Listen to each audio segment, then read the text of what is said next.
Thank you, Sheila, so much for all the information today. So tell me, as a candidate for state representative, what have you seen and heard from the people during your time on the campaign trail this season?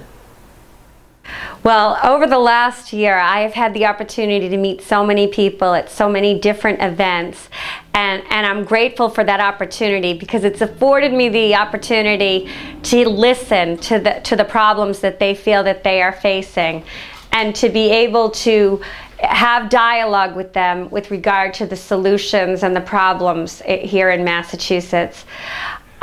People will ask me all the time, what is your top priority?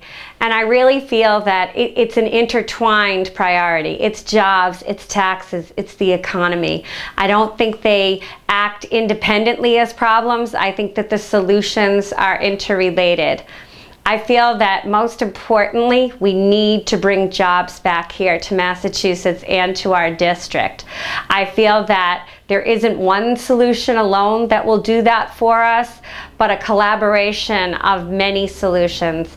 I always say everything's on the table. Let's look at everything. Don't dismiss anything that may have some merit.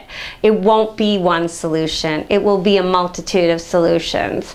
That being said, I have offered to people some ideas that I personally have that I think are going to make a difference. With regard to our corporate climate, our business climate here in Massachusetts, it is overburdensome. It is overburdensome in the tax area. It is overburdensome in the regulatory process and the permitting process.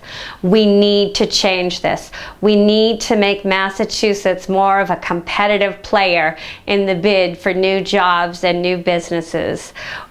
Recent studies have shown that because of this situation, we rank significantly lower than we once did with regard to our business climate.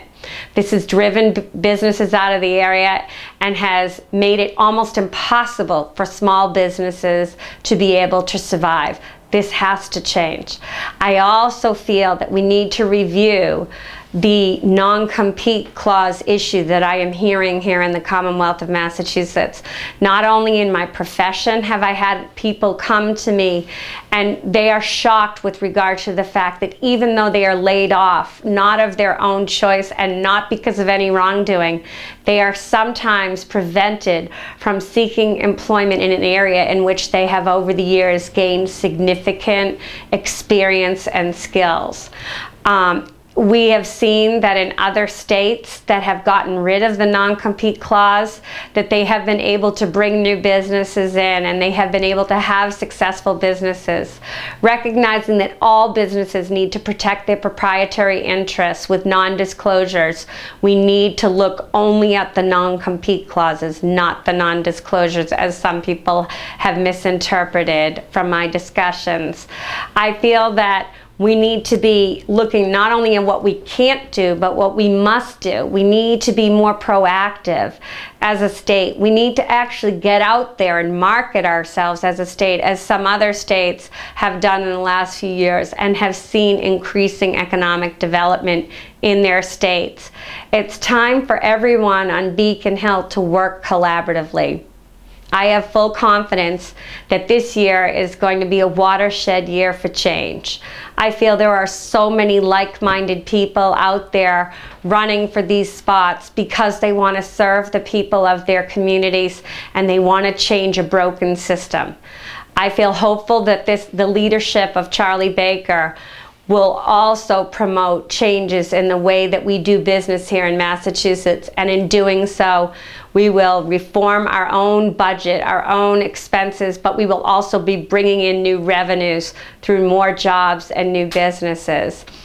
I feel that all too often, the cuts have been made, and this is obviously a huge concern with so many people in the area, that the cuts have been made from local aid and school aid. The formula by which we are choosing to give school aid to the districts in this state is no longer working. It was set up in a fashion that it was supposed to be reviewed every 2 years. This has not happened. I feel that for the businesses, especially in our district, we have seen some impact by the fact that the sales tax has affected us more adversely being on the New Hampshire line.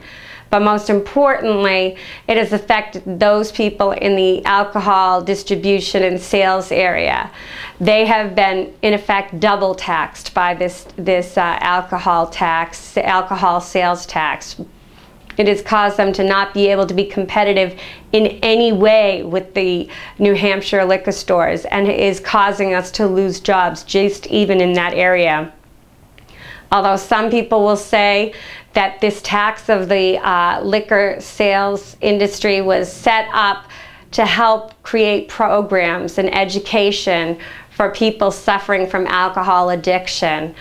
In reality, not 1 cent has gone to that, and like so many other taxes or surcharges that the Commonwealth has put on the people, it's been quietly put back into the general fund to support an overinflated government. This has to stop. We can't keep growing our size of our government on the backs of the taxpayers and the business owners. So often, people will say, well, I'm less concerned with business owners than I am with the individual people.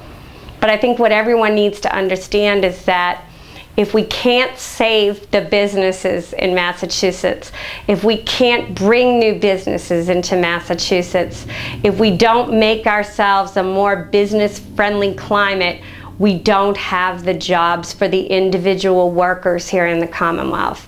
We need to work together. The solutions, like the problems, are all intertwined.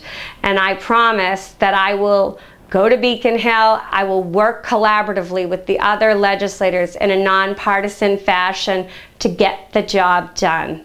I feel that having been an advocate and a representative of the people in my profession, I feel that I will be able to represent the people of this district zealously. I do believe that we need to have people that are going to work to get the solution done, regardless of party, regardless of any self-serving interests, but only keeping in mind that they do what's best for the people that they serve, that they listen to the people that they serve, and they always act in the best interests of those people. And I will promise to you that I will do that.